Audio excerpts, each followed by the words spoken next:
नमस्ते।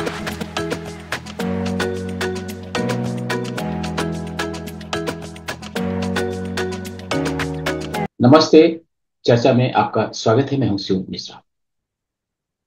औरंगजेब की कब्र हटाने को लेकर नागपुर में हुए प्रदर्शन जुलूस पर कट्टरपंथी मुस्लिमों द्वारा हमला किया गया था। दंगे भड़क उठे और दंगे कहना उचित नहीं होगा, बल्कि मुस्लिम कट्टरपंथियों द्वारा हमला किया गया। पत्थरबाजी हुई, नकाबपोश बदमाश सरीखे लोगों ने हिंदू लोगों की गाड़ियां जलाई, घरों में घुसे, महिलाओं के साथ बदतमीजी की। और सामान्य महिलाएं ही क्यों, उन्होंने तो पुलिस महिला कर्मियों के साथ भी उनकी असमत पे हाथ डालने की कोशिश की। न जाने कितनी संपत्तियों को फूंक दिया गया। पुलिस समय से पहुंची नहीं पहुंची एक विवाद का विषय हो सकता है कि नाग, लेकिन की वह धरती है जहां पर अभी पिछले विजयादशमी के उद्बोधन में सरसंघ चालक मोहन भागवत ने हिंदुओं का आह्वान किया था कि वो अपने आप को मजबूत करें, अपनी सुरक्षा का इंतजाम करें, अपने पास कुछ हथियार लाठी डंडे रखें, क्योंकि पुलिस और प्रशासन को पहुंचने में तो देर होगी। और आपके पास यानी हिंदुओं के पास इतना होना चाहिए कि जब तक पुलिस और प्रशासनिक अधिकारी पहुंचे तब तक तो आप दंगाइयों से लोहा ले सकते। लेकिन शायद उन्होंने भी नहीं सोचा होगा कि नागपुर में इसकी इतनी जल्दी जरूरत पड़ जाएगी। और इसकी जरूरत पड़ी, किसी के पास कुछ नहीं था। और इसलिए दंगाइयों ने जो चाहा वो किया और उनकी संपत्तियां लूट ली गई। सब लोग तभी बाहर निकले जब दंगाई चले गए या पुलिस वाले आ गए। पुलिस पर पथराव किया गया। एक पुलिस के अधिकारी के तो हाथ काटने की कोशिश की गई। तो आप समझ सकते हैं कि ये जो इंटेंसिटी है, इसकी सीरियसनेस है कितनी ज्यादा है। लेकिन जो राजनीतिक दल हैं, सारे के सारे राजनीतिक दल मुस्लिमों के पक्ष में गोलबंद हो गए। भाजपा ऑब्वियसली उसके पास ऑप्शन नहीं है मुस्लिमों के पक्ष में खड़े होने का। सभी ने एक स्वर में कहा कि भाजपा और उसके अनुषंगिक संगठनों द्वारा मुस्लिमों को उकसाया गया, जिस कारण दंगे हुए।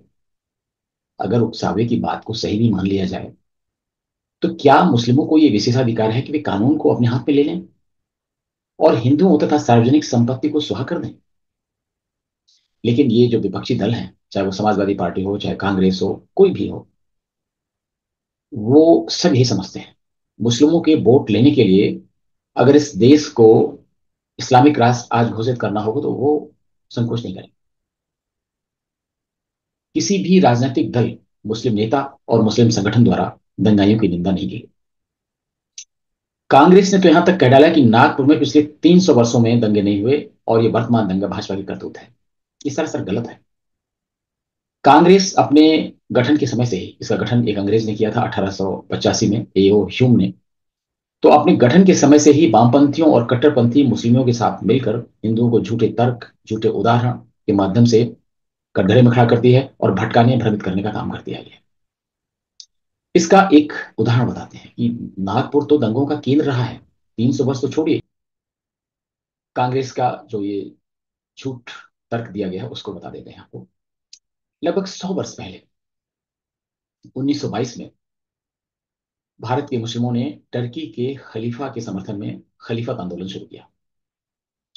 और हमारे मुस्लिम परस्त बापू, जो शायद सांप्रदायिक भावनाएं भड़काने के लिए ही आए थे, उनको लाया गया था, अंग्रेजों ने लाया था।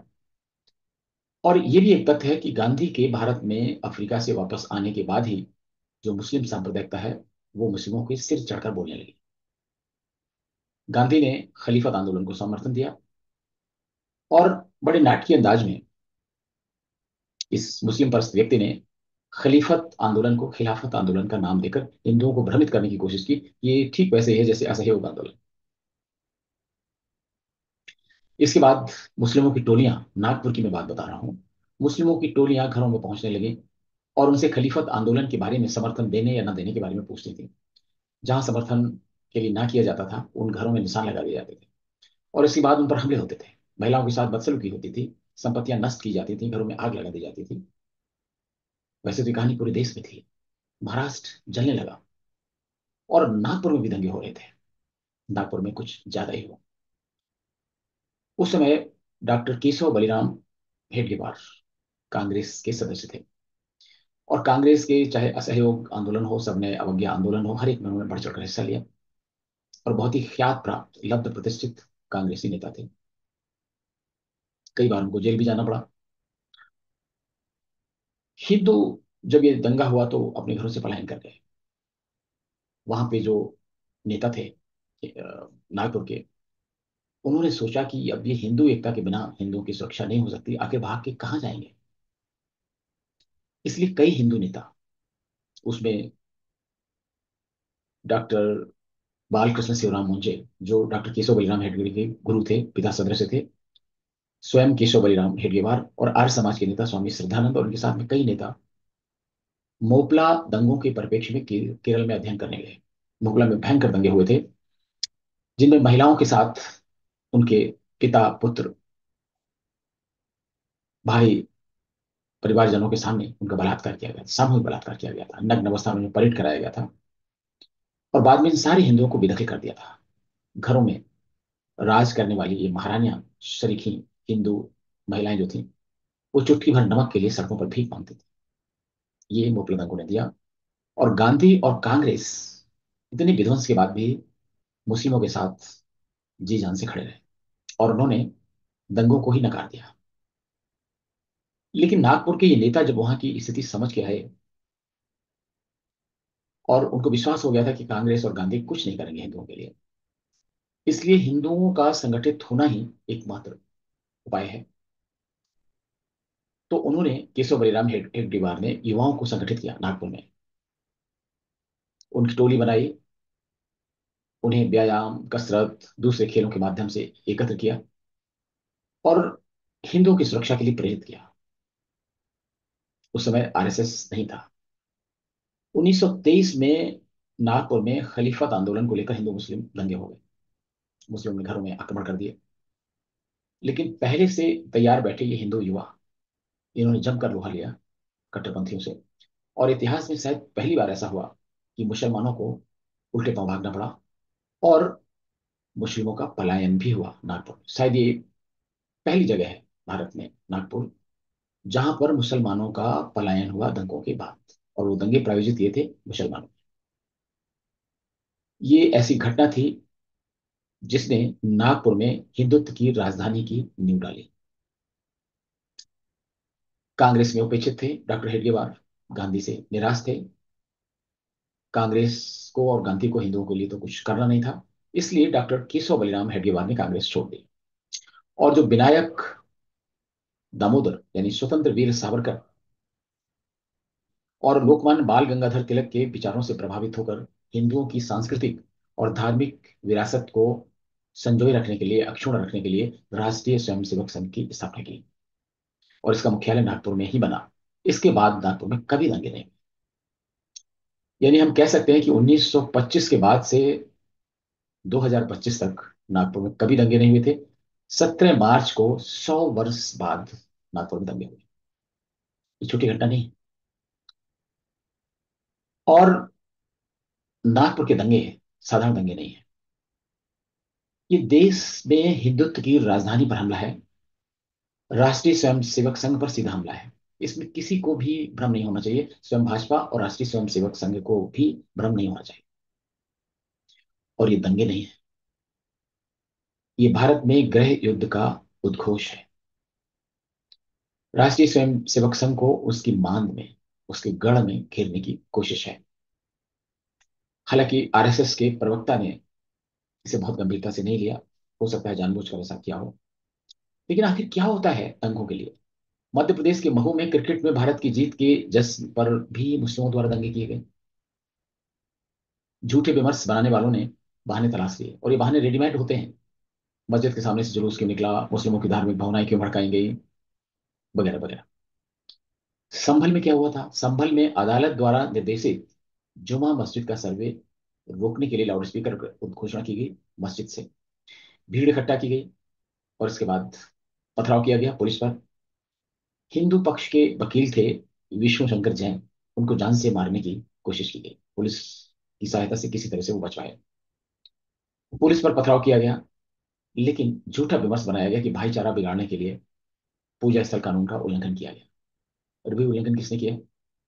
ये तो अदालत के आदेश पर हो रहा है। क्या अदालत का आदेश भी नहीं मानेंगे? जी हाँ, मुसलमान अदालत का आदेश भी नहीं मानेंगे।